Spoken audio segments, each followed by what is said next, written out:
devant le domicile d'Ousmane Sonko ce samedi à la cité Keur Gorgui à Dakar. Ces militants sont venus témoigner leur solidarité au désormais ex-premier ministre du Sénégal. C'est elle qui a passé la nuit hier ensemble avec nous. Ils sont nombreux à être dans l'incompréhension et le ressentiment après le limogeage du chef du PASTEF, le parti majoritaire à l'Assemblée nationale. Le président a trahi le projet que nous avons porté et nous avons vendu aux Sénégalais. Je le dis haut et fort, il a trahi. Je suis surprise par la tournure des événements. J'ai passé la nuit ici, devant la maison de Sonko. On se battra pour faire de lui notre président en 2029. À l'université Cheikh Anta Diop de Dakar, les avis sont plus contrastés. Le campus a été l'un des cœurs névralgiques de la contestation contre l'ancien président Macky Sall entre 2021 et 2024, avec des étudiants en première ligne pour propulser Sonko et Diomaye au pouvoir.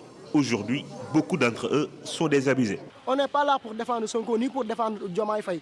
Ils sont là uniquement que pour leur propre intérêt. Diomaye est le président du Sénégal, donc il a le droit de prendre des décisions. L'amitié avant tout. L'amitié avant tout, ils sont amis.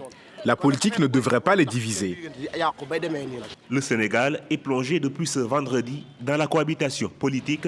Bassirou Diomaye Faye, chef de l'exécutif, Ousmane Sonko, leader de la majorité parlementaire. Une situation aux conséquences multiples, selon ce juriste, membre de la société civile. Les conséquences les plus sérieuses, c'est au plan institutionnel. C'est-à-dire quand effectivement on va avoir peut-être face à face l'exécutif et le législatif. C'est la guerre fratricide qu'il faut éviter dans la durée, parce que le pays ne serait pas gouvernable. La question que beaucoup de Sénégalais se posent après ce séisme politique est de savoir qui sera le prochain Premier ministre du Sénégal.